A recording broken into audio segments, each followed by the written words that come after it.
आइए समझते हैं भारत के नए टैक्स ऑडिट नियमों को और ये बिजनेस के लिए क्या मायने रखते हैं। हर बिजनेस के लिए ये एक बड़ा सवाल है क्योंकि देखिए नियम अब बदल चुके हैं।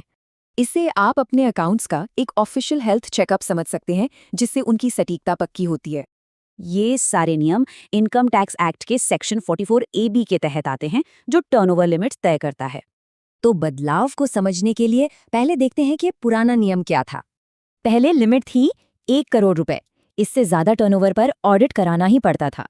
ये अपडेट आया डिजिटल ट्रांजैक्शंस को बढ़ावा देने के लिए, एक बहुत बड़ा बदलाव। लेकिन ये जो नई बढ़ी हुई लिमिट है ये सबके लिए नहीं है, एक शर्त भी है।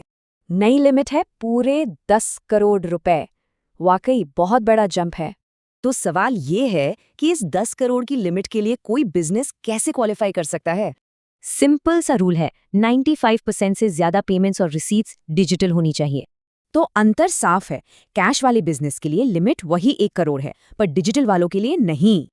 तो असल में बिजनेस पर इसका क्या असर होगा, ये पूरी तरह पेमेंट के तरीके पर डिपेंड करता है। मतलब इससे डिजिटल अर्थव्यवस्था को जबरदस्त बढ़ावा मिलेगा और कैश डीलिंग्स कम होंगी।